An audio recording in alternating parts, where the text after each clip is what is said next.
Nuevamente saludamos a todos los servidores de la Fiscalía General de la Nación en todo el país. Especialmente un abrazo a los compañeros en los territorios, aquellos que están en sus casas, trabajo en casa y también aquellos servidores que se encuentran en sus áreas de trabajo. Cordial saludo. Desde la Dirección de Altos Estudios, detrás de nosotros hay un gran equipo de trabajo que está constantemente preocupados porque el nivel de capacitación y estas charlas virtuales sea la mejor. Les estaremos mandando no solamente el cronograma de esta semana, sino también los próximos, para los cuales van a encontrar unas sorpresas muy importantes de algunos conferencistas internacionales. En el día de hoy, en la mañana de hoy, contamos con una persona de amplia trayectoria, bastante conocida por nosotros en el ramo de lo penal, especialmente aquellos funcionarios que tengan unos buenos años de experiencia en la fiscalía o aquellos que por el ámbito penal hayan tenido que trasegar sin importar cuál haya sido su condición profesional. Se trata del doctor Carlos Alberto Roberto Solórzano Garavito, conjuez de la Corte Suprema de Justicia, doctor en Derecho, profesor en Derecho Penal, Procesal Penal y Pruebas Penales en las Universidades Javerianas, Santo Tomás y la Sergio Arboleda, doctrinante y además abogado litigante. El doctor Carlos Roberto nos va a hablar durante esta hora sobre captura, régimen de libertades y medida de aseguramiento. Doctor Carlos Roberto, me alegra nuevamente volverlo a ver. Y a partir de este momento está usted en la conferencia virtual Somos Fiscalía. Hay funcionarios y servidores de todo el país viéndole y escuchándole. Bienvenido. Doctor Jorge Mario, muchas gracias. Un saludo respetuoso para usted y para todos los presentes. Para mí es un gusto estar en este momento compartiendo con ustedes esta actividad y básicamente me quisiera centrar en este punto en los temas relacionados con el régimen de libertad, la detención preventiva. Creo que voy a tratar de hacer un trabajo en punto básicamente de mirar con detenimiento algunos temas específicos en punto de lo que es la medida de aseguramiento y lo que es algunos aspectos específicos en materia de detención preventiva. En ese sentido, quisiera empezar por señalar que en materia de capturas, la regla general es que vamos a encontrar tres clases de captura. La captura expedida por un juez, excepcionalmente la captura expedida por un fiscal y básicamente las capturas en situación de flagrancia. Continúo. Básicamente vamos a decir que hay tres clases de captura.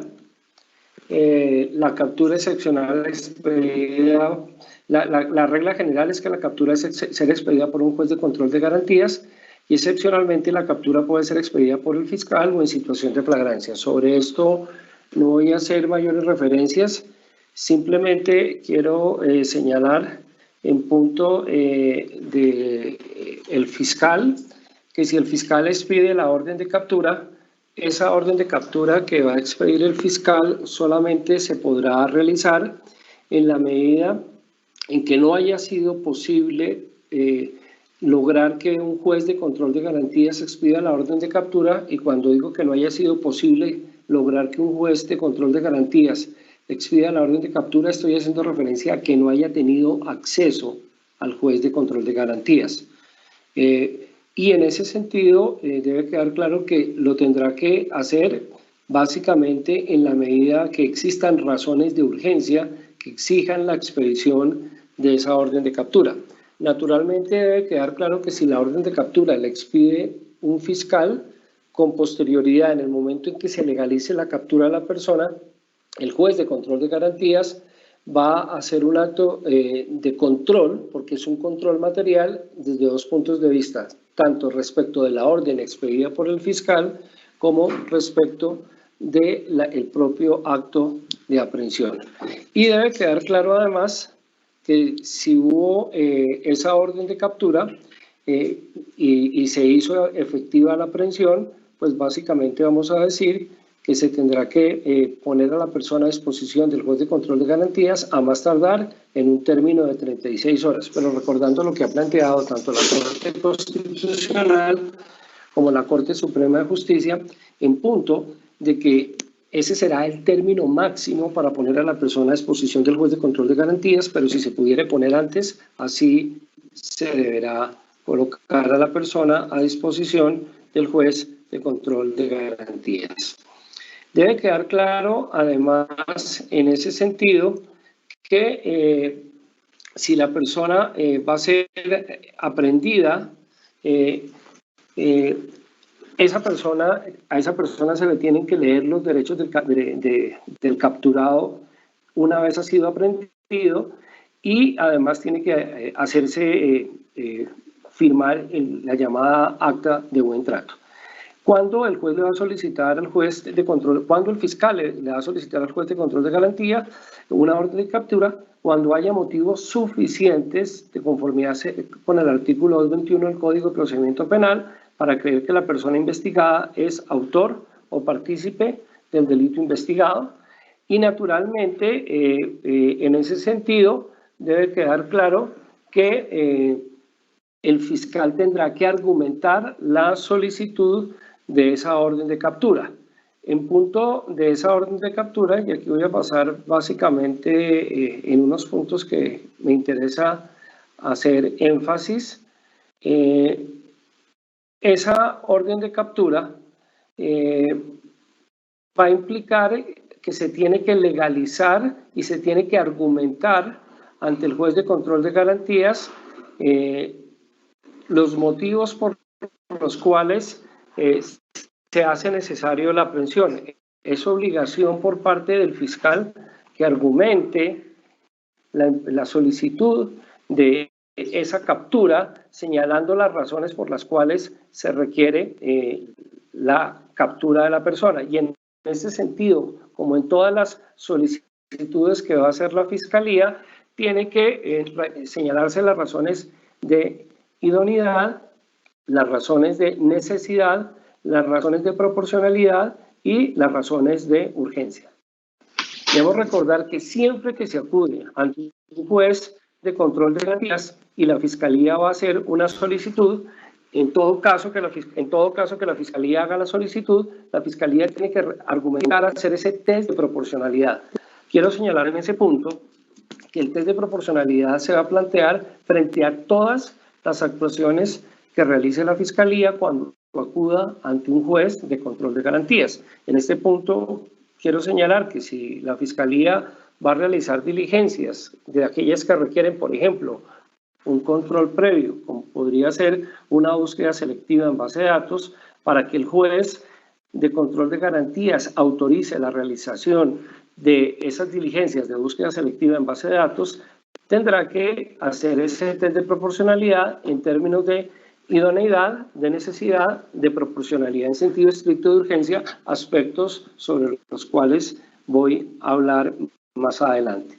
Lo mismo va a ocurrir cuando la Fiscalía solicite una captura y también cuando la Fiscalía en un momento dado vaya a solicitar la imposición de una medida de aseguramiento. En este punto quiero que quede claro que en materia de la legalización de la captura siempre va a haber unos filtros.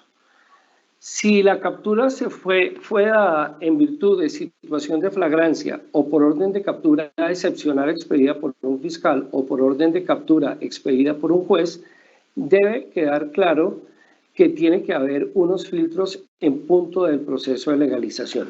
Y podríamos vernos abocados a las siguientes situaciones. Primera situación, captura en flagrancia. Si la persona fue capturada en situación de flagrancia, y ahí tenemos las situaciones en que haya flagrancia, cuando la persona es sorprendida cometiendo un delito, o la persona es sorprendida individualizada en el momento de comisión del delito y aprendida inmediatamente después de su persecución, o cuando la persona fuere señalada por la víctima u otras personas como autor o cómplice inmediatamente después de su aprehensión, o la persona sea sorprendida y capturada con objetos, instrumentos o huellas bajo los cuales aparezca fundadamente que acaba de cometer un delito como autor o partícipe, o en los casos en que la persona es capturada inmediatamente después de haber cometido un delito en un vehículo que se utilice para su a través del cual busque evadir la acción de la justicia. En todos estos casos, lo primero que habrá que mirar es la legalidad del acto de captura. También cuando la captura haya sido producto de una orden expedida por un juez o de una orden excepcional expedida por un fiscal. Entonces, estábamos diciendo que las situaciones en que hay flagrancia, la persona es sorprendida cometiendo un crimen, o la persona sorprendida individualizada en el momento de la comisión del delito y aprendida inmediatamente después de la persecución, o cuando la persona fuere señalada por la víctima u otros como autor o cómplice o inmediatamente después de su aprehensión, o la persona sea sorprendida y capturada con objetos, instrumentos o huellas bajo los cuales aparezca fundadamente que acaba de cometer un delito como autor o partícipe, o también en los casos en que la persona en un momento dado ha sido aprehendida cuando evada el lugar de los hechos a través de un vehículo en el que se presume que trata de salir del lugar donde cometió el delito.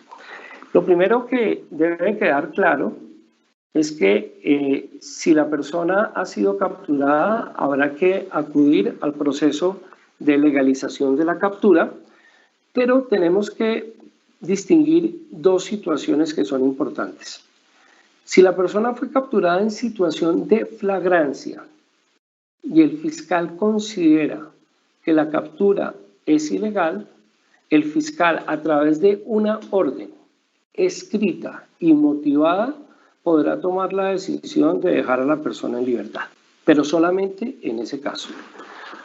Ahora, si estamos en una captura expedida por un juez o captura expedida por un fiscal de manera excepcional y así el fiscal considerare que la captura fue ilegal, el acto a través del cual se determina si la captura es legal o ilegal y quien tiene que determinar si la captura fue legal o ilegal va a ser básicamente el juez de control de garantías. En este sentido, es diferente una situación de flagrancia a cuando de por medio tenemos una orden de captura expedida por un juez o una orden de captura expedida por un fiscal. En esos dos últimos casos, independientemente de que el fiscal considere que la captura fue legal o ilegal, deberá acudir ante el juez de control de garantías para que sea el juez de control de garantías el que determine la legalidad del acto de aprehensión. Esto en materia de captura. Ahora, en materia de medida de aseguramiento, debemos señalar lo siguiente. En primer lugar, tenemos que hacer referencia a que si la Fiscalía va a solicitar una medida de aseguramiento, tiene que tener elementos materiales probatorios de los cuales se pueda inferir que la persona es autor o partícipe de la conducta ilícita en primer lugar y elementos materiales probatorios de los cuales se pueda inferir los fines constitucionales que hacen necesario la imposición de la medida de aseguramiento. Debemos señalar lo siguiente. En materia de esa medida de aseguramiento, recordemos que en la audiencia de formulación de imputación la Fiscalía no descubre absolutamente nada. Y no descubre absolutamente nada porque tanto el Código de Procedimiento Penal como la misma jurisprudencia de la Corte Suprema y de la Corte Constitucional han establecido que la audiencia de formulación de imputación y la imputación es un acto de mera comunicación. No obstante lo anterior, debe quedar claro que ya cuando se acude a la solicitud de medida de aseguramiento, y tal como lo establece el artículo 306 del Código de Procedimiento Penal, el fiscal solicitará al juez de control de garantías imponer la medida de aseguramiento, indicando a la persona el delito los elementos necesarios para sustentar la medida y su urgencia, los cuales serán evaluados en audiencia, permitiendo a la defensa la controversia pertinente. Pero aquí quiero señalar que la Fiscalía tendría que descubrir tanto los elementos indicativos de que la persona es autor como partícipe de la conducta, como los elementos de conocimiento necesarios para sustentar la medida de aseguramiento y su urgencia. Y en este sentido, lo primero que habrá que recordar es que existen unos fines constitucionales que se tienen que alegar para efectos de lograr la imposición de la medida de aseguramiento. Esos fines constitucionales son uno de 4 de los siguientes que están señalados en el Código de Procedimiento Penal. Y en ese sentido, vamos a decir que los 4 fines constitucionales son, en primer lugar, que la persona no vaya a comparecer, que vaya a obstruir la administración de justicia, que ponga en peligro a la víctima o que ponga en peligro a la sociedad.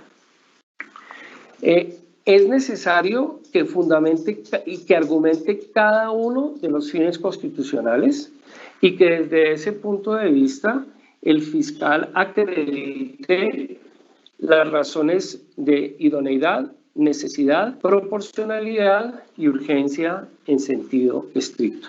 Lo que establece el Código de Procedimiento Penal, lo que ha establecido también la Corte Suprema de Justicia y la Corte Constitucional, es que la Fiscalía tiene que argumentar uno de 4 fines constitucionales. El primer fin constitucional que tendría que acreditar la Fiscalía es que la persona vaya a obstruir la administración de justicia.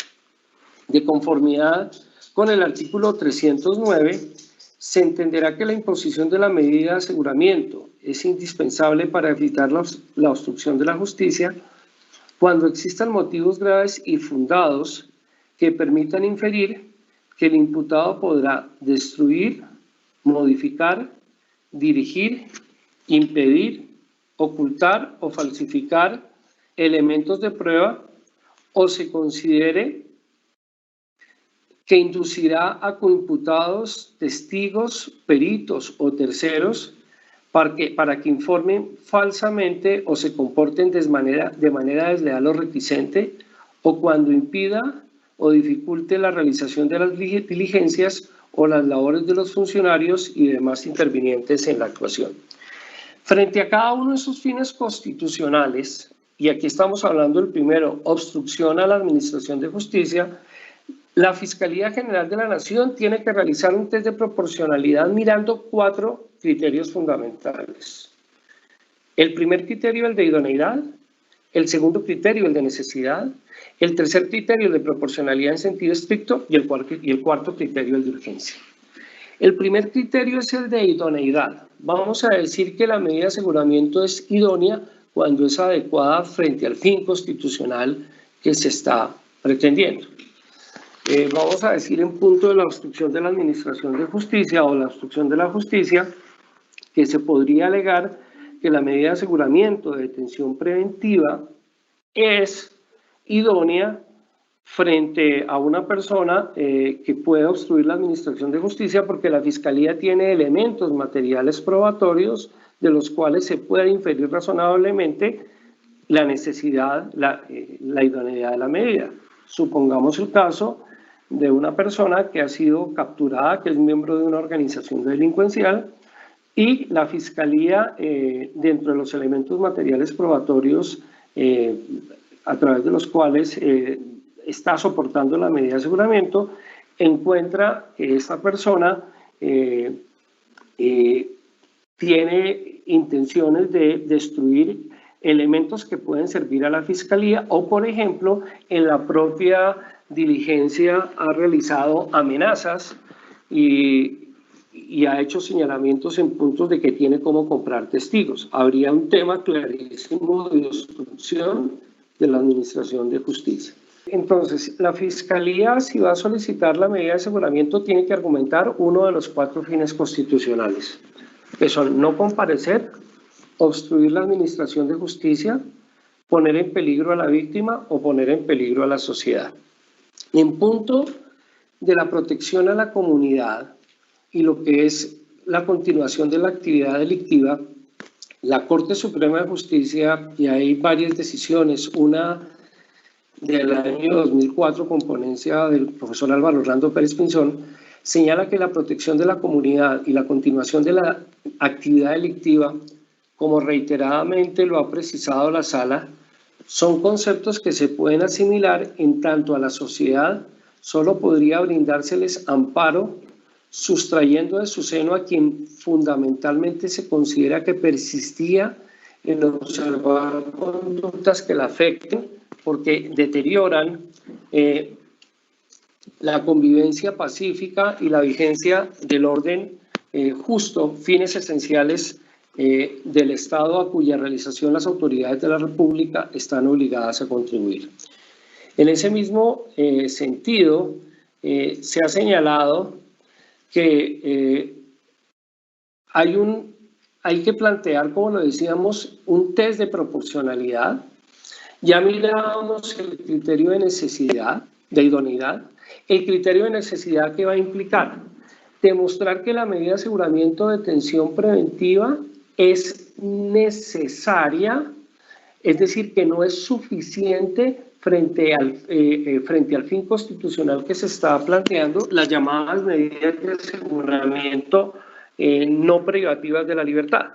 Y en ese sentido, quiero señalar que de conformidad con el artículo 307, el parágrafo cuarto establece claramente que las medidas de aseguramiento privativas de la libertad solo podrán imponerse cuando quien las solicita pruebe ante el juez de control de garantías que las no privativas de la libertad resultarían insuficientes para garantizar el cumplimiento de los fines de la medida de aseguramiento.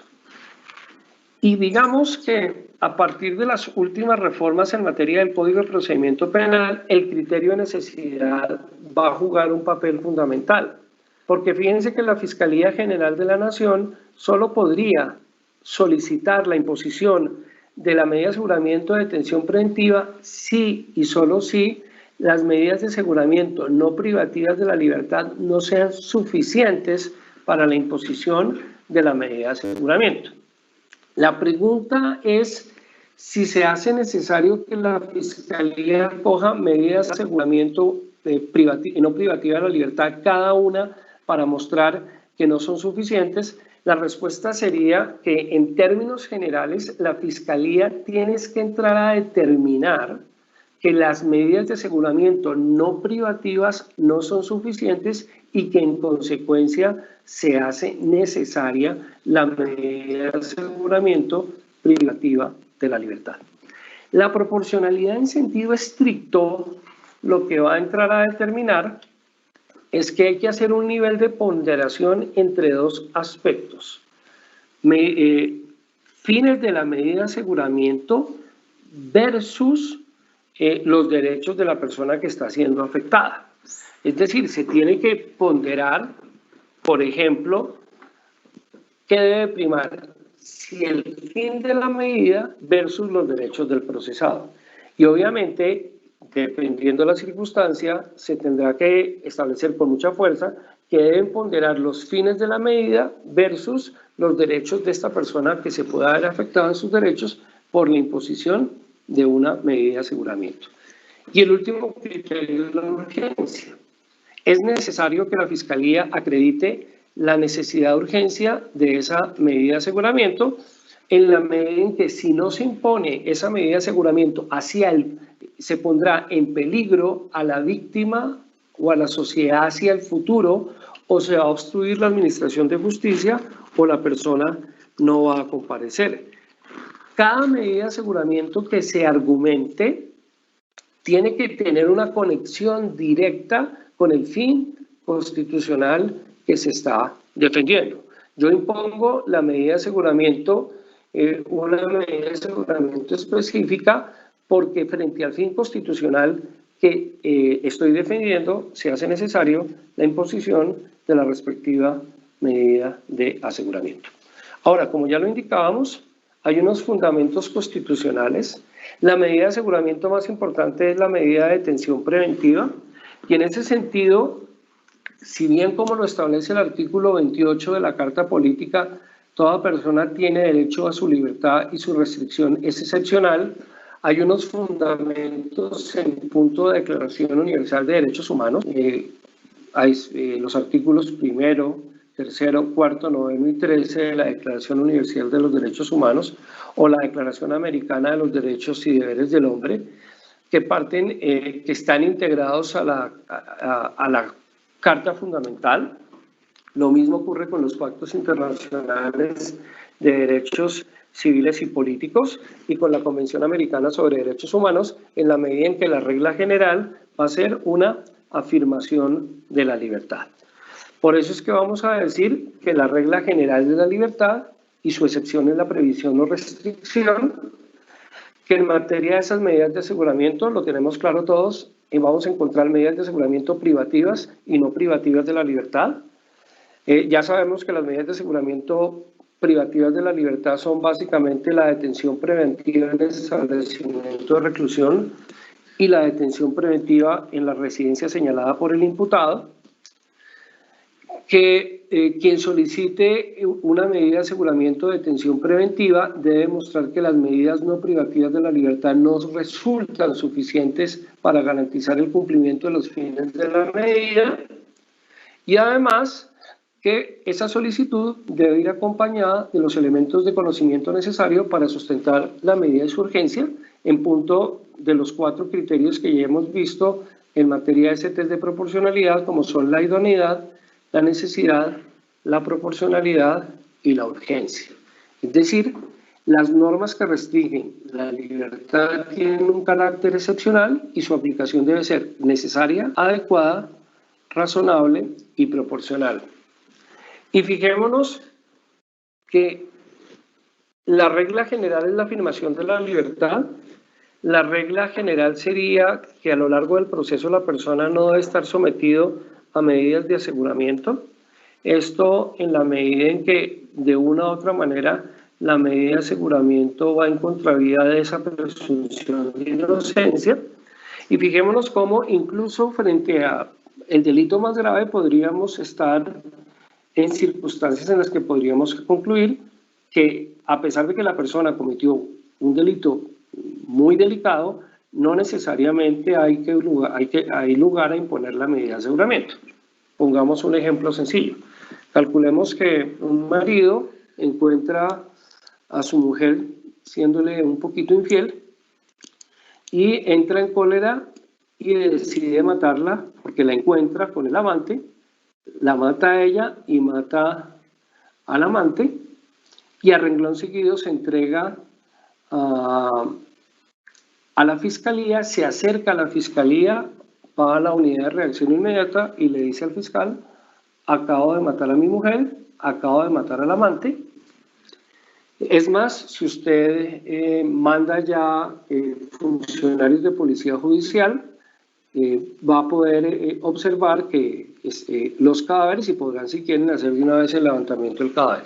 Ante esta información, el fiscal pues va a escuchar a esta persona en interrogatorio acompañado del defensor, comisiona a funcionarios de policía judicial y encuentran que en el lugar de los hechos efectivamente hay 2 cadáveres. Ante estas circunstancias, la fiscalía, ¿qué va a hacer? Va a solicitar una audiencia de formulación de imputación por un homicidio que además va a ser agravado en concurso, porque tenemos 2 personas que han fallecido, y terminada la audiencia de solicitud de imposición de medida de aseguramiento, la fiscalía tendría que entrar a solicitar la medida de aseguramiento. La fiscalía tendría que demostrar, tendría que fundamentar uno de 4 fines constitucionales. Primer fin constitucional: la persona no va a comparecer. En este caso, la fiscalía no lo podría argumentar. La persona que cometió el delito, que ha cometido un delito de homicidio agravado porque ha matado a su esposa, en concurso con el homicidio de la persona con quien la encontró, pues no podría alegar que la persona no va a comparecer, luego ese fin constitucional no lo podría defender. Segundo fin constitucional: obstrucción de la administración de justicia. En este caso tendríamos que indicar que la Fiscalía no podría alegar esta medida, este fin constitucional, porque la persona acaba de terminar su audiencia de formulación de imputación y ha confesado los hechos. Es más, el juez de control de garantías, después de que la Fiscalía le imputó, lo interrogó sobre si aceptaba o no aceptaba cargos y la persona manifestó que aceptaba cargos. Tercer fin constitucional, poner en peligro a la víctima. Las dos víctimas ya han fallecido. Y cuarto fin constitucional, poner en peligro a la sociedad. Probablemente este será el único fin constitucional que podrá alegar la Fiscalía, pero tendría que estructurarlo de manera muy adecuada en punto de argumentación, porque el juez podría llegar a la conclusión que, a pesar de que la persona cometió el delito, las razones fueron muy específicas y que de pronto no se requiere la imposición de la medida de aseguramiento, teniendo claro que cuando el proceso llegue al juez de conocimiento, al momento de dictar la sentencia, dada la gravedad del delito y que la pena seguramente va a ser en todo caso superior a 4 años de prisión, pues el juez va a imponer una pena de prisión que va a implicar restricción efectiva de la libertad. Pero el punto lo señalo para que observemos cómo ni siquiera un delito como el homicidio, que es un delito de altísima gravedad, podría implicar necesariamente la medida de aseguramiento de detención preventiva.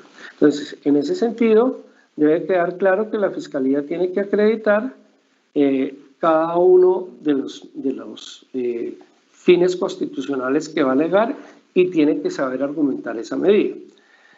En punto de ese principio de necesidad, lo que ha señalado la doctrina es que en lo concerniente al principio de necesidad, lo relevante es que toda medida que representa una injerencia en un derecho fundamental sea la última ratio, de modo que si el fin se puede lograr razonablemente con medios que representen una menor intervención en el derecho fundamental, deben seguirse estos otros medios. Igualmente, debemos señalar que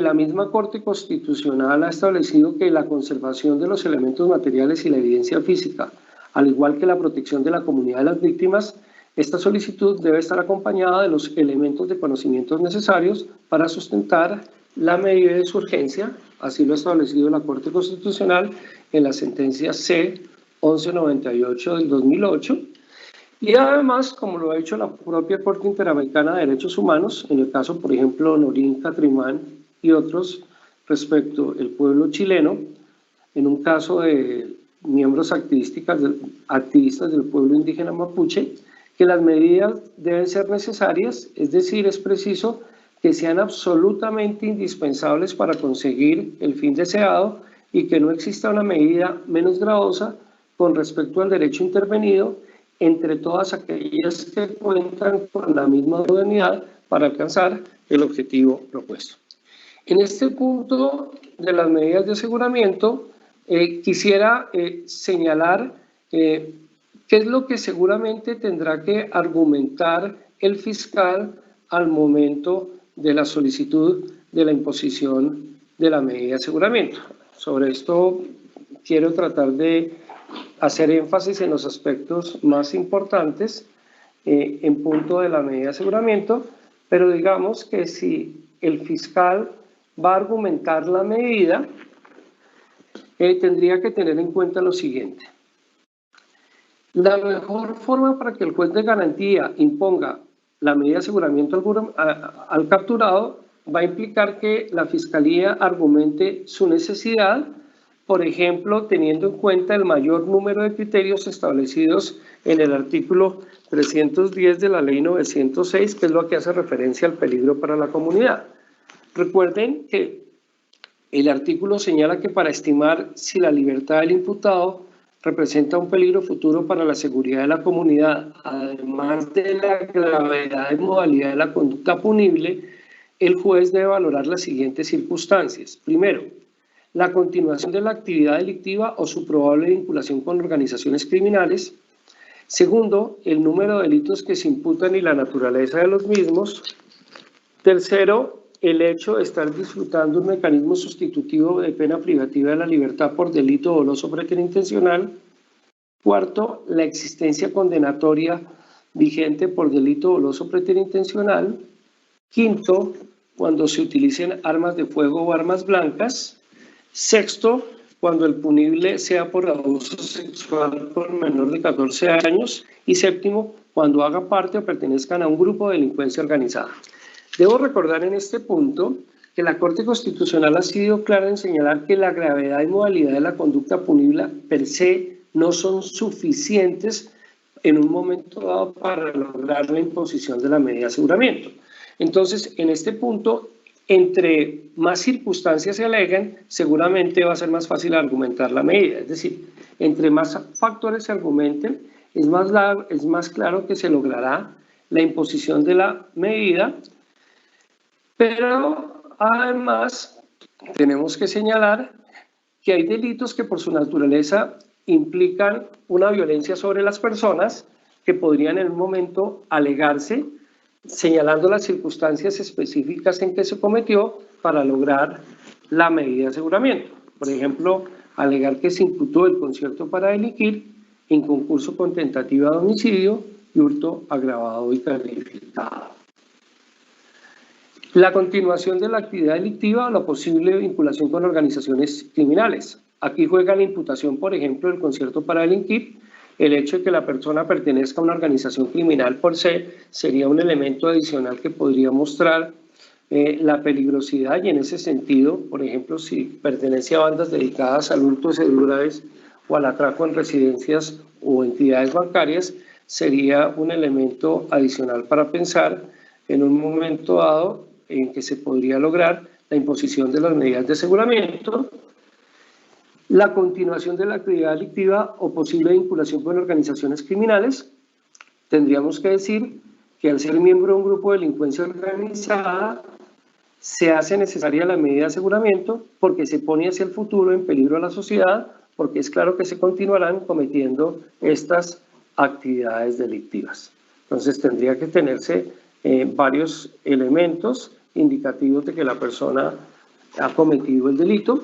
Lo mismo si se utilizaran armas de fuego o armas blancas, sería importante aportar el informe de la captura y argumentar que el procesado cometió el ilícito con el arma de fuego y obviamente indicando que hacia el futuro quien realiza este comportamiento seguramente lo va a volver a realizar. Y naturalmente la existencia de sentencias condenatorias vigentes por delito doloso preterintencional, aportando la respectiva certificación y argumentando la existencia de este antecedente como elemento fundamental para pensar en la realización de la conducta ilícita. O lo mismo cuando el punible sea por abuso sexual por menor de 14 años, argumentar que la Fiscalía acreditó la autoría del delito y además la naturaleza del mismo implica que hacia el futuro se pone en peligro al otro. En ese sentido, tendríamos que señalar que cuando la Fiscalía vaya a argumentar la medida de aseguramiento, pues tiene que justificar la urgencia de la medida peticionada.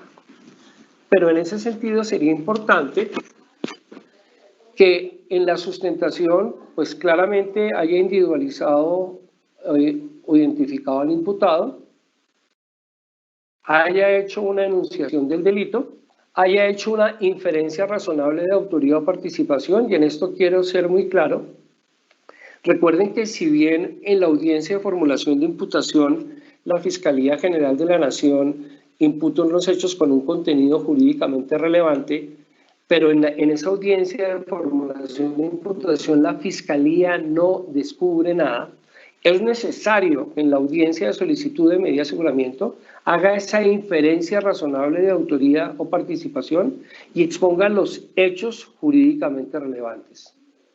Pero además será fundamental que relacione los elementos materiales probatorios que lo soportan y sirven de base a la inferencia y que explique las razones que permiten vincular al imputado con el delito. Y explicar las razones además justificar la urgencia de la medida peticionada. Si el fin constitucional que se va a defender es evitar la obstrucción de la administración de justicia, es decir, esos riesgos de obstrucción, debe establecer los hechos indicados, determinar si el tema es de que puede destruir, modificar, dirigir, impedir, ocultar o falsificar elementos de prueba. Segundo, si el tema está relacionado con el hecho que vaya a inducir a coimputados, testigos, peritos o terceros para que informen falsamente o se comporten de manera desleal o reticente. Tercero, cuando impida o dificulte la realización de las diligencias o la labor de los funcionarios y demás intervinientes en la actuación. Y en ese sentido tendría que establecer los hechos indicadores a partir de los cuales se haga la inferencia de que existen motivos graves y fundados para considerar que se puede obstruir la prueba. Es decir, es necesario argumentar cada fin constitucional que se vaya a defender. Si el tema está relacionado con el peligro para la comunidad, es decir, el riesgo de reiteración del comportamiento, es muy importante que establezca la gravedad y modalidad de la conducta punible y la pena imponible, cuál es el riesgo futuro, en qué consistiría la continuación de la actividad delictiva, el número de delitos que se imputan y la naturaleza de los mismos, si es el caso, el hecho de estar disfrutando un mecanismo sustitutivo de pena privativa de la libertad por delito doloso preterintencional, la existencia de sentencias condenatorias vigentes por delito doloso preterintencional, si el tema es que se utilizaron armas de fuego o blancas, o cuando el punible sea por abuso sexual por menor de 14 años, así establecerlo, o establecer cuando haga parte o pertenezca a un grupo de delincuencia organizada. Si el tema es de peligro para la víctima, naturalmente establecer la existencia de motivos graves y fundados de que va a atentar contra la vida e integridad personal de la víctima, sus familiares o sus bienes. Este es un punto fundamental en la época que estamos viviendo, especialmente frente a temas de violencia intrafamiliar y más aún frente a la situación que se está viviendo, que implicaría que la persona tendría que estar en detención preventiva. Ahora habrá que mirar si habría lugar o no la posibilidad de sustitución de detención preventiva por detención domiciliaria y dónde tendría que cumplir esa detención domiciliaria. En principio tendríamos que decir que los delitos de violencia intrafamiliar no dan esa posibilidad. Y en punto del peligro de fuga, que es lo relacionado con la no comparecencia, indicar la gravedad y modalidad de la conducta y la pena impunible, además de los siguientes factores: la falta de arraigo, un arraigo porque su sitio de trabajo o su lugar de residencia no está en el lugar de los hechos, así como la gravedad del daño causado y la actitud que asuma frente a estos. Y lo mismo el comportamiento del imputado durante el procedimiento en otro anterior, del cual se puede inferir razonablemente su falta de voluntad para sujetarse a la investigación y a la persecución penal y el cumplimiento de la pena. Lo mismo vendría el tema del juicio de proporcionalidad, que es fundamental. Hay que argumentar la idoneidad, es decir, que la medida es adecuada para evitar que el riesgo se materialice, la necesidad, es decir, que no exista otra medida igualmente idónea pero menos restrictiva con la cual se pueda cumplir el mismo fin constitucional, y la proporcionalidad stricto sensu, que es el balance de interés entre el derecho fundamental que se afecta y el fin constitucional que se pretende proteger. Esto en punto de medida de aseguramiento. Y habría un último punto que no quisiera dejar pasar en punto de las posibilidades de libertad, que es el tema del plazo razonable. Todos sabemos que hay unas causales de libertad, en muchos casos por vencimiento de términos, pero hay un tema de plazo razonable, que es cuánto es el plazo razonable en punto de la medida de aseguramiento. ¿Y por qué quiero traer a colación el tema? Porque básicamente hay dos posiciones claramente diferenciadas: la posición de la Corte Constitucional y la posición de la Corte Suprema de Justicia.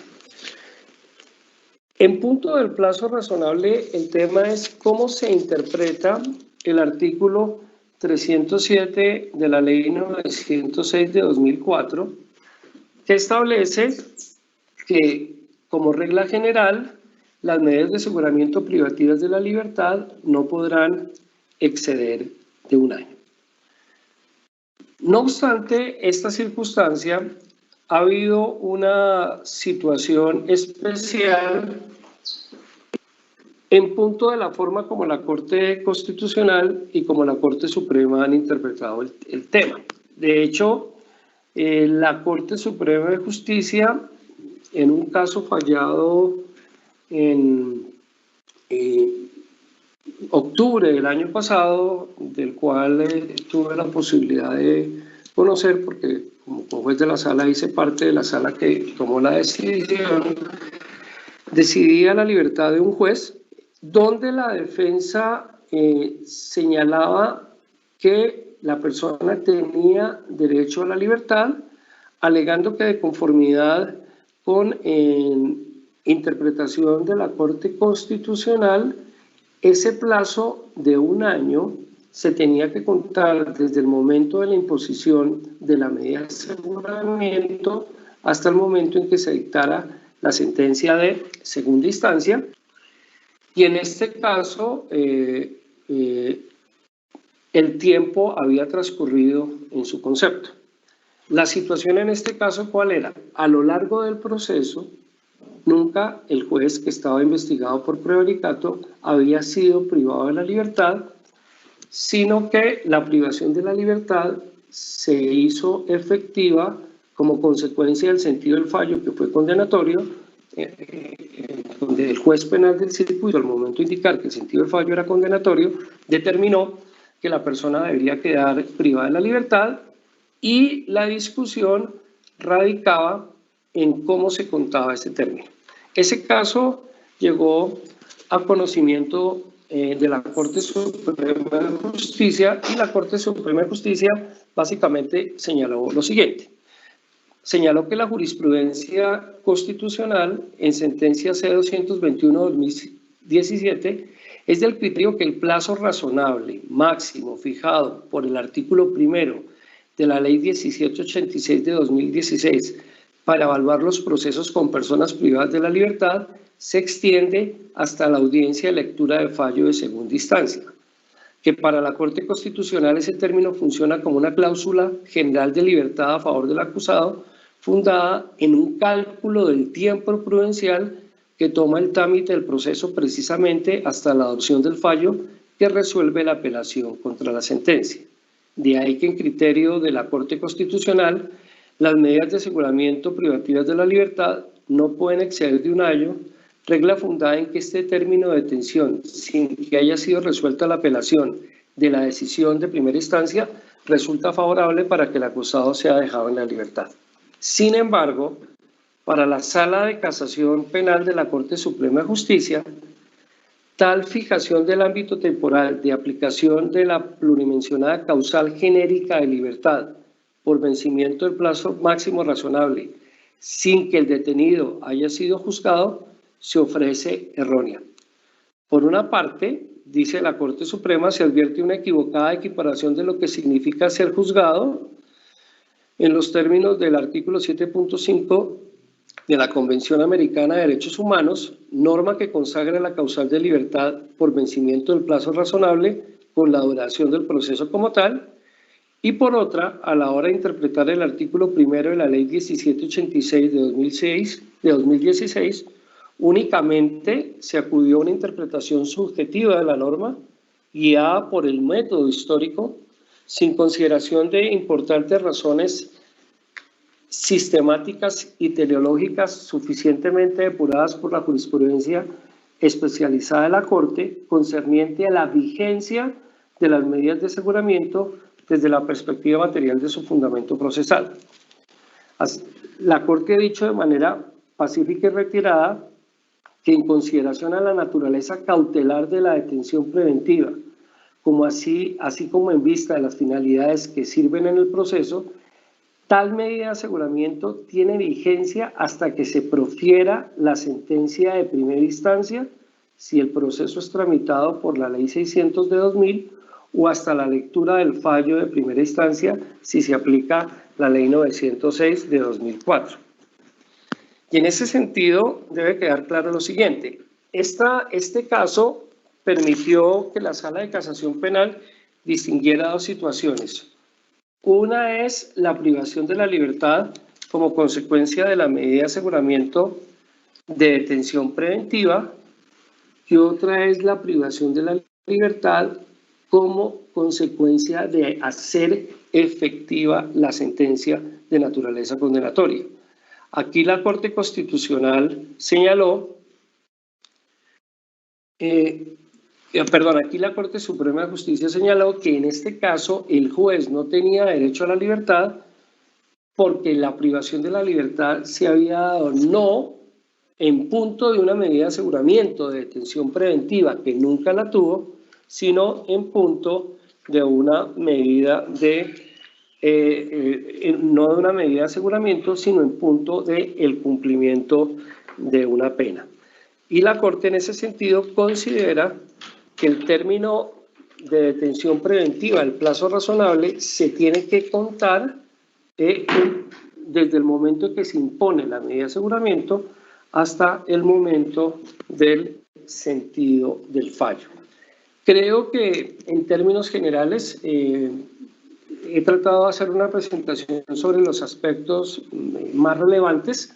Les pido disculpas por el tema de las ayudas, porque esto de la tecnología a mí todavía me sigue atropellando y aquí el internet de mi casa está fallando un poco.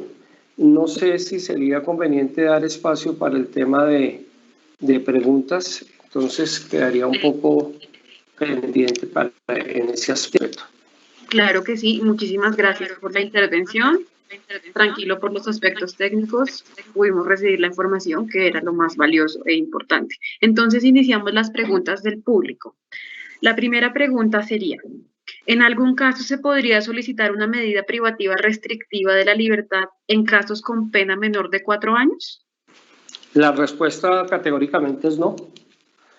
No se puede solicitar una medida de aseguramiento privativa de la libertad frente a delitos que tengan una pena inferior a 4 años, porque el mismo Código de Procedimiento Penal establece que la medida de aseguramiento de detención preventiva procede frente a delitos que tengan una pena de 4 años o más. Es decir, frente a todo delito tenemos dos posibilidades: o que no se imponga ninguna medida de aseguramiento cuando no sea necesario, o que se imponga una medida de aseguramiento demostrando cualquiera de los fines constitucionales. Ahora, frente a los delitos que tienen una pena superior a 4 años de prisión, tiene el fiscal dos posibilidades: o solicitar una medida de aseguramiento de detención preventiva en los casos que así sea necesario, demostrando en virtud de ese test de proporcionalidad, de acuerdo a sus criterios de idoneidad, necesidad, urgencia y proporcionalidad en sentido estricto, que se requiere esa medida de aseguramiento, o solicitar una medida de aseguramiento no privativa de la libertad si fuese suficiente. Perfecto. Ahora tenemos una pregunta de otro servidor o servidora. La pregunta es, ¿se emite una orden de captura que es materializada por servidores con funciones de policía judicial? El fiscal hace la solicitud de las 3 audiencias: legalización de captura, imputación de cargos y solicitud de medida de aseguramiento. Se realiza la primera audiencia, en la cual se da como legal el procedimiento realizado por la policía judicial frente al procedimiento de captura y se finaliza esta audiencia. Se da inicio a la imputación de cargos y se solicita un receso de 1 hora. El señor juez se va de la sala y los demás intervinientes se paran y se van. Al estar ya legalizado el procedimiento de captura y sin adelantar aún la audiencia para la solicitud de la medida de aseguramiento, la persona que se había capturado, ¿en qué condición está? En este momento está en libertad, está privado de la libertad. ¿Qué debe hacer la policía judicial? ¿Se mantiene custodiado o privado de la libertad? ¿No se estaría obrando por fuera de la legalidad? A ver, si la captura fue declarada legal, la persona va a continuar privada de la libertad. Pero si terminada la audiencia de formulación de imputación no se solicita la medida de aseguramiento, pues la persona pues legalmente no podría quedar en libertad. O sea, el problema, y ahí habría una situación complicada, porque realmente la persona no podría continuar, o sea, si se quiere que la persona esté privada de la libertad, pues se requeriría la solicitud de la medida de aseguramiento, porque hasta ahí tenemos un tema de legalización y en principio, y no quiero pecar porque estoy aquí un poco de memoria, si bien hablamos de que las 3 audiencias son concentradas, habría creo que un término de 36 horas entre la audiencia de imputación y la audiencia de solicitud de medida de aseguramiento para solicitar la imposición de la medida de aseguramiento, pero si no se solicita la imposición de la medida de aseguramiento, así la persona esté legalmente capturada, pues probablemente no podría continuar privada de la libertad, porque el acto de aprehensión fue realizado de manera legal. Eso permite que durante la audiencia de imputación permanezca privada de la libertad, pero si la Fiscalía no solicita la medida de aseguramiento, pues la persona, lo que se estableció inicialmente fue que la captura fue legal y que como tal no quedaría en libertad, pero si la Fiscalía no requiere la medida de aseguramiento, creo que no hay posibilidad de que continúe privada de la libertad. Perfecto, muchísimas gracias. Seguimos con la siguiente inquietud. Después de la captura en flagrancia, ¿qué tiempo adicional disponen las autoridades de policía judicial para establecer la plena identidad del aprehendido y corroborar la existencia de otras solicitudes de captura? Todo se tiene que hacer, en mi concepto, dentro del marco de las 36 horas siguientes. La persona tiene que estar claramente identificada o individualizada para efectos de poderla llevar a la audiencia de formulación de imputación. Para efectos de que el fiscal, porque el fiscal tiene que hacer una imputación contra una persona concreta y el fiscal tiene que inferir que una persona determinada y claramente identificada es autor o partícipe de una conducta ilícita. Naturalmente yo entiendo que a veces es muy complicado el tema de la identificación y que las labores de policía judicial a veces son complejas, pero ese término, eso se tiene que hacer dentro de ese término para que la Fiscalía de manera clara pueda imputar que una persona claramente identificada sea autor o partícipe de la conducta ilícita.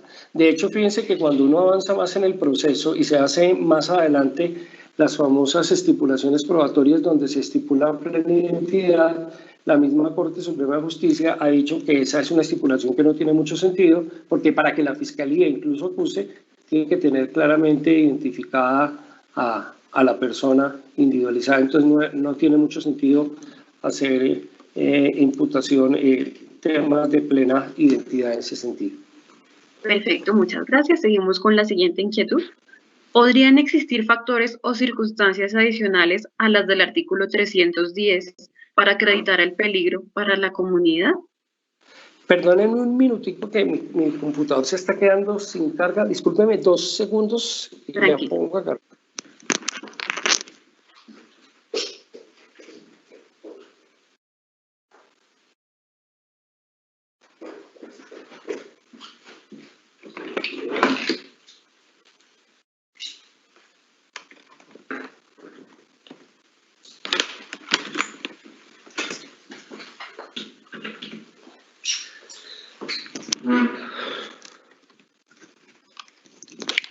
Listo. Doctora, ¿me repite la pregunta? Claro que sí. ¿Podrían existir factores o circunstancias adicionales a las del artículo 310 para acreditar el peligro para la comunidad? En principio son básicamente los del artículo 310, que son la continuación de la actividad delictiva o su probable vinculación con organizaciones criminales, el número de delitos que se imputan y la naturaleza de los mismos, el hecho de estar disfrutando de un mecanismo sustitutivo de pena privativa de la libertad por delito doloso preterintencional, por la existencia de sentencias condenatorias o cuando se utilicen armas de fuego o armas blancas, cuando el punible sea por abuso sexual con menor de 14 años o cuando hagan parte o pertenezcan a un grupo de delincuencia organizada. Yo diría que son esos factores, y lo que habría que mirar es si se pueden relacionar algunos aspectos que tengan vínculo con esos factores para poder alegar el fin constitucional de peligro para la comunidad como aquel que se va a defender frente a la medida de aseguramiento que se está solicitando. Perfecto. Muchas gracias. Seguimos con otra inquietud. Si al momento de recibir los actos urgentes en una captura en flagrancia, se tiene que la conducta por la cual el agente captor realizó el procedimiento no se ajusta a una conducta penal, o que el procedimiento está viciado porque se vulneró un derecho al capturado, o no se dan los presupuestos del 301 del Código de Procedimiento Penal para hablar de flagrancia, porque el fiscal no puede dar la libertad al encontrar estas situaciones, desgastando el aparato judicial al llevar ante el juez de garantías esta situación, si a todas luces se va a declarar ilegal la captura. Hagamos la siguiente aclaración y la pregunta es bien pertinente. Si estamos en una situación de flagrancia, el fiscal podría, a través de orden escrita y motivada, dar la libertad.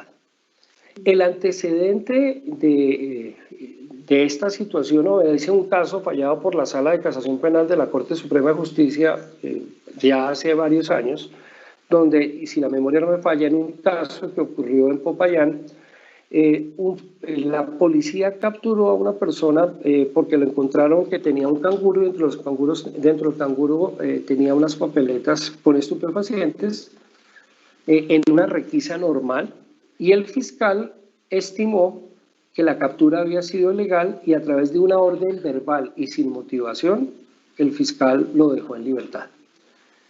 El fiscal fue investigado penalmente y la Corte Suprema de Justicia lo condena penalmente. Y en esa decisión la Corte Suprema de Justicia dice, los actos relacionados con la privación o no de la libertad deben pasar por un control de un juez, un control material, y es básicamente el juez el que tiene la posibilidad de determinar si la captura es legal o ilegal. Si la captura es en cumplimiento de una orden de captura expedida por un fiscal, con mayor razón en la medida en que en ese acto de legalización de la captura el juez hace un control material tanto a la orden de captura expedida por el fiscal como al acto material de aprehensión, al punto que el juez podría dejar en libertad a la persona o porque la orden de captura no cumple los parámetros en los cuales el fiscal la tenía que expedir o porque el acto de aprehensión es ilegal. Si la orden de captura fue expedida por un juez, con mayor razón. Si la orden de captura es expedida por un juez, ya el fiscal, por ejemplo, no podría alegar que la orden de captura es ilegal, no tendría ningún sentido, y en punto de la legalización de captura es el juez de control de garantías el que tiene que determinar si la captura es legal o ilegal. Si estamos en una situación de flagrancia, lo podrá hacer el fiscal, pero bajo las circunstancias que hemos señalado. Perfecto, muchas gracias. Seguimos con las siguientes inquietudes. ¿Cómo se podría acreditar la continuación en la actividad delictiva para acreditar el peligro para la comunidad? La continuación en la actividad delictiva, por ejemplo, si estamos hablando de un delito de concierto para delinquir, el concierto para delinquir permite establecer la empresa criminal y en consecuencia, si hace parte de una empresa criminal hay un tema de continuidad de una actividad delictiva. Este es un elemento que generalmente se puede discutir en los hurtos que se cometen a las cadenas de supermercados. Coger hurto por hurto individualmente casi que no tiene mucho sentido, porque si estamos hablando de hurto de chocolatinas o alguna cosa, incluso por principio de antijuricidad material, casi que se podría llegar a decir que no hay injusto penal. Pero si se establece claramente que es un tema de privación de la... un tema de realización de actividades delictivas donde estamos frente a una organización criminal dedicada a ese tipo de ilícitos, se podría claramente acreditar la continuación de la actividad delictiva. Muchas gracias. Seguimos entonces con la siguiente inquietud. ¿En qué hipótesis el fiscal puede ordenar la libertad sin acudir al juez de control de garantías? En mi concepto, y puedo estar equivocado, solamente en situación de flagrancia o cuando la captura es ilegal o incluso cuando la captura es legal, pero estaríamos frente a un delito que no ameritara medida de aseguramiento de detención preventiva. porque obviamente si no merita medida de aseguramiento de detención preventiva, pues no había lugar a eso, pero en esa circunstancia específica. Y es más, si yo fuera fiscal, yo prefiero curarme en salud, acudir a un juez de control de garantías y que el juez de control de garantías sea el que determine el tema y no que después me digan que hay una libertad de manera ilegal y que me puede haber investigado a una decisión por prevaricato, porque recuerden que si bien las decisiones judiciales las toman los jueces, en materia de providencias judiciales, los fiscales emiten ciertas providencias judiciales como son las órdenes, la orden de captura, la orden de archivo, por citar dos ejemplos. Y en el caso, por ejemplo, la orden de archivo tiene que ser una orden motivada. El fiscal no puede estar archivando porque sí, tendría que establecer, por ejemplo, que la conducta es atípica por razones de atipicidad objetiva, pero tiene que ser una orden motivada, porque es una decisión que en mi concepto tiene un carácter judicial y que desde ese punto de vista podría implicar que si es manifiestamente contraria a la ley, el fiscal puede ser investigado por un delito de prevaricato por acción. Perfecto, muchísimas gracias. Seguimos con las siguientes inquietudes. En caso de las personas mayores de 65 años, ¿es posible obtener una medida preventiva privativa de la libertad? Sí, clarísimamente, sí. Fíjense que incluso puede haber lugar a la sustitución de la medida de aseguramiento de detención preventiva por detención en el lugar de residencia si la persona es mayor de 65 años en ciertas circunstancias. Pero quiero poner un ejemplo. Pablo Escobar podría tener 80 años y no dejaría de ser peligroso. En ese sentido, así la persona tenga una edad superior a 65 años y sus condiciones indican que es peligrosa para la sociedad, el caso de una persona que cometa un delito sexual puede estar por encima de los 65 años y claramente está establecido que si ha cometido un delito sexual, la regla general va a indicar que probablemente lo va a volver a cometer y que puede poner en peligro a la comunidad y que eso haría necesario la imposición de una medida de aseguramiento de detención preventiva, así tenga más de 65 años de edad. Perfecto. Muchísimas gracias. Siguiente inquietud. No estoy de acuerdo con lo que se plantea respecto a que no se puede solicitar medida de aseguramiento consistente en detención preventiva en establecimiento de reclusión, ya que el quantum punitivo es solo uno de los requisitos o posibilidades que establece el artículo 313 en su numeral segundo. El numeral 4 sigue vigente, ya que solo se declaró inexequible el inciso segundo de ese numeral cuarto. ¿Me repites la pregunta? Claro, es que no está tan planteado como una pregunta, es más como una reflexión, entonces leámoslo de esa manera. No estoy de acuerdo con lo que se plantea respecto a que no se puede solicitar medida de aseguramiento consistente en detención preventiva en establecimiento de reclusión, ya que el quantum punitivo es solamente uno de los requisitos o posibilidades que establece el artículo 313 en su numeral segundo. El numeral cuarto sigue vigente, ya que solo se declaró inexequible el inciso segundo de ese numeral cuarto. Sí, claro, el numeral cuarto sigue vigente que dice que cuando la persona haya sido capturada por conducta constitutiva de delito o contravención dentro de los 3 años anteriores. Tiene razón en el sentido de que si se da ese parámetro, podría lugar a la medida de aseguramiento de detención preventiva. Ahora, si la persona ha sido capturada por conducta constitutiva de delito, si se da en esas circunstancias, pues probablemente sí habría lugar a la imposición de la medida de aseguramiento. Mi punto sigue siendo que la regla general es de un delito que tenga una pena de 4 años de prisión o más. Perfecto, gracias. Ahora, siguiente inquietud. En el tema de captura en flagrancia, para la solicitud de legalidad, ¿es posible argumentar que el fiscal argumente que la persona fue capturada, por ejemplo, de conformidad con los numerales tercero y quinto del artículo 301 del Código de Procedimiento Penal, o cada numeral se excluye y se debe acreditar uno de estos solamente? ¿Me repites la pregunta? Claro que sí. No te preocupes. En el Sí. tema de captura en flagrancia, Sí. para la solicitud de legalidad, el fiscal puede argumentar que la persona fue capturada, por ejemplo, de conformidad con los numerales tercero y quinto del artículo 301 del Código de Procedimiento Penal, o cada numeral se excluye y se debe acreditar uno de estos solamente. Si lo ven para el orden, de más a menos. ¿Qué quiero decir esto? La regla general, incluso cuando yo estudiaba, hacía mis estudios de derecho, el código vigente en la época entendía que había flagrancia cuando la persona era sorprendida y aprendía en el momento de cometer el delito. Incluso a nosotros nos hablaban de una situación que era la cuasiflagrancia, que era básicamente la situación señalada hoy en el artículo, en el numeral tercero, cuando la persona es sorprendida y capturada con objetos, instrumentos o huellas de los cuales aparezca fundadamente y que acaba de cometer un delito. Lo que se hizo con el Código de Procedimiento Penal fue ampliar las situaciones de flagrancia. De hecho, la situación típica de flagrancia sería la del numeral primero y las otras situaciones son situaciones que se han venido como ampliando para tratar de que el concepto de flagrancia sea un poco más fuerte en punto de facilitar una captura en situación de flagrancia.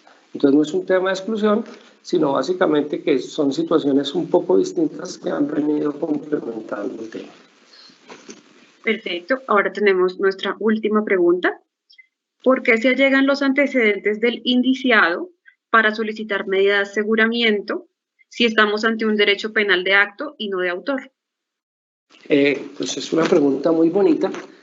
Nuestro derecho penal efectivamente es un derecho penal de acto. Recordemos que el derecho penal de acto parte de la base que nosotros nos juzgan por lo que nos hacen o dejamos de hacer, a diferencia del derecho penal de autor, donde a las personas las juzgaban por lo que eran, como ocurrió con la famosa escuela de Kiel en Alemania en la década de los 20 y de los 30, donde el derecho penal alemán, a través del Código Penal Alemán del Estado Nacional Socialista Alemán, decía que la razón de ser del derecho penal era la defensa de los intereses de la raza aria. Por eso fue que el Código Penal del Estado Nacional Socialista establecía que, por ejemplo, los judíos respondían por el hecho de ser judíos, en un caso típico de derecho penal de autor. Y si bien nuestro derecho penal es un derecho penal de acto, nosotros tenemos instituciones de derecho penal de autor relacionadas con la peligrosidad. Una de las instituciones típicas de derecho penal de autor que nosotros tenemos es la de la imposición de medidas de aseguramiento. Fíjense que si nuestro derecho penal fuera exclusivamente de acto, no había lugar a la imposición de la medida de aseguramiento, porque la medida de aseguramiento se impone a una persona que se presume inocente, pero a contrario censo aquí está diciendo, como usted es un peligro para la sociedad, yo le impongo una medida de aseguramiento a pesar de que usted se le viene presumiendo inocente.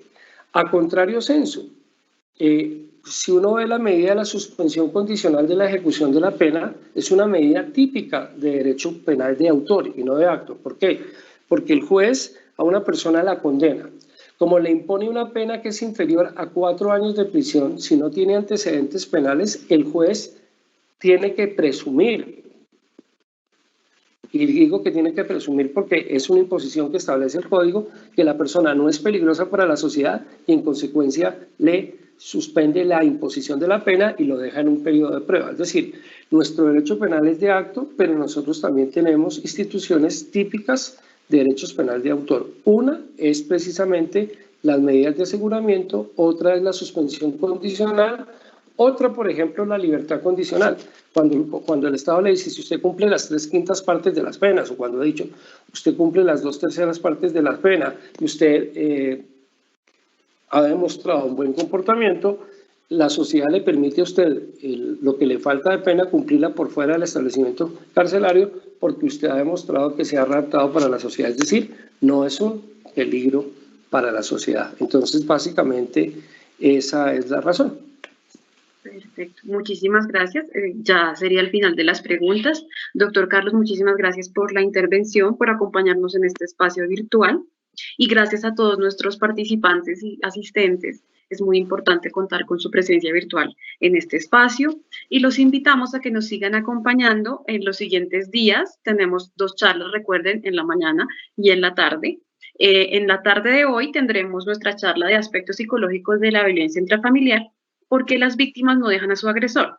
Lo dictará Pamela Valdés Pineda, una de las psicólogas que trabaja con nosotros en la Dirección de Altos Estudios. Y mañana en la mañana, un poco más temprano de lo habitual, a las 9 de la mañana, tendremos la charla de sistema de cadena de custodia y en la tarde nuevamente tendremos nuestra charla de el derecho a no declarar que tienen las víctimas de violencia intrafamiliar. Entonces las invitamos y los invitamos a que nos acompañen a este espacio y les agradecemos mucho acompañarnos. Que estén muy bien, que tengan un muy buen día y gracias.